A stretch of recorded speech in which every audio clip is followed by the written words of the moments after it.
Всем привет! Hello, everyone. Сегодня мы Today we'll поговорим про talk about core core gameplay. gameplay. Давай I'm joined by two cool дизайнеры. game Представьтесь, designers. ребята. Introduce yourselves, Привет, guys. меня зовут Денис. Hi, my name is Меня зовут Dennis. Илья. And I'm Класс. Ilya. Awesome. Я I выработал managed to get my возможность hands on the играть current build of UFL for the first time, by the way. So I'll be playing the game and asking the guys regarding the game in general and the things I see on the screen. Another thing I should mention straight away, all football players you will see on the screen this time are fictional. We have to remove real players for this film due to certain legal requirements. In UFL, there will be real players, no one fictional, but in Journey, we use non existing footballers. выдуманных ребят. Не удивляйтесь. Don't worry, В игре всё. everything will be good in the game. Let's go. Let's go. Пускай. Надеемся. Погнали. Yeah. Чё, парни? Guys, Я слышал, I heard that both of you have some cyber sports background and you are masters of football simulation games. Скажите правду, Is that это really игра, so? I'd love to hear more about that. What are your pro cyber sports achievements? I started in 2007. I was selected for the World Championships several times in those years. Илья, какие у тебя Ilya, достижения? well, what about your achievements? I started playing significantly later due to my age. My career was more or less close to the one of Dennis's, but I haven't been to the World Championships.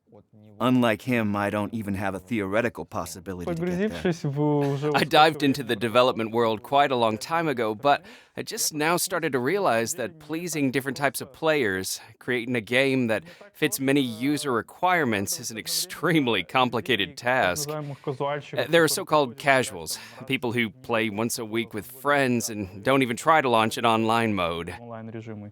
И есть And there's a totally different group that grinds for several hours every day. Oh, that was a good attack. по несколько They часов play в for день. several hours a day, and obviously they have completely different demands. Usually, people are unhappy with the gameplay due to their super high expectations. You think so? People expect that the technology makes it possible to create the most realistic football now.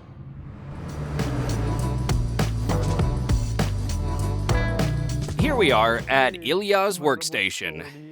Now, I'll have to beg Ilya to show me what they're working on, because the developers are usually reluctant to share any raw materials with me. Илья, Passes. Ilya, let's talk about the passing system. Let's start with the basics to begin with. What types of passes are there in UFL, besides the simple 2-meter pass? If we start listing them, we won't finish by dawn. There are that many of them? Okay, name at least 5. We can't stay here and finish by dawn. Basically, it's the foundations, the low pass, the high pass, the through pass. Everything else is variations of these passes, whether it's a powerful pass, a strong high, or a throw ball. How does the game understand which way and to whom you want to send the pass? просто тупо направо. There is no secret here. We check the general direction and see where the footballer is moving or to what angle the user moves their D-pad. What type of passes are mostly dependent on footballer skills? Where are individual footballer skills most important? I mean, anyone can give a simple 2-meter pass. And that's why it depends on the difficulty of a pass and also, for instance, how difficult it is to receive a ball. Everything is like in real football. The more technical the pass is, the more demanding it is of the personal skills of the footballer. How do you implement passes in terms of animation physics? Do you also use motion capture like the other teams? Of course, and after that we measure certain degrees and height of the pass. We count centimeters, roughly speaking. A pass at one height or another, a chest pass, a header, with a foot, a one-touch, strong or low. What type of tackles are there in the UFL? Everything that exists in real life, we also have in the UFL. This is an active tackle, when you put your foot out and take the ball. Passive, when you just run to the ball, collect it, then go on with it. Sliding tackles, basically everything and anything else you haven't thought of. Being a game designer, I wanted to tell more about it, but I won't reveal my secrets yet. Which tackle is generally the most difficult to design and develop, and what are the issues? И почему как бы The most difficult thing for us is the passive tackle, when the ball is taken very close from an opponent. The main reason is that several different mechanics work together after such a tackle. It's harder to set up what comes next with passive tackles, if it's going to be dribbling or something else. When it's an active tackle, you just kick the ball far and then go into dribbling. The same goes for sliding tackles. You kick the ball, stand up, and run. But in passive, everything is more complicated. Okay, boys, let's talk about progress. How would you assess the path you have taken from the starting point to the current moment? Oh, that's difficult. I can say that when we take on improvements, everything gets much better, but again, when we start adjusting other mechanics, we find other issues in those we finished recently. So it takes really a lot of iterations to polish the materials to perfection. Sounds like there's a touch of perfectionism in it. You're never satisfied with the results and always see some way to make further improvements?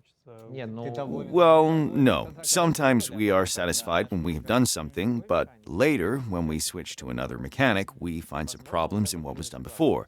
Maybe you're too focused and not seeing properly, and so then you forget about it for a while, and after a break, you really see it from a different angle. I mean, there is no perfectionism. We understand that it's impossible to make the game completely perfect. There will always be some place for improvement. The world is not standing still. Technologies are always developing. It's impossible to make all mechanics perfect.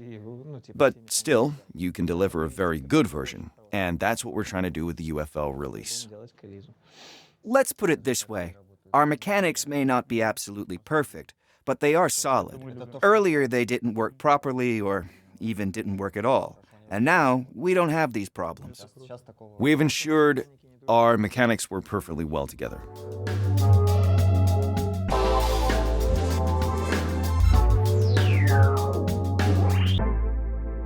When we play in a football simulator, we expect to see real-life mistakes that occur in normal football. But when we see them, they look more like a bug and not part of the gameplay.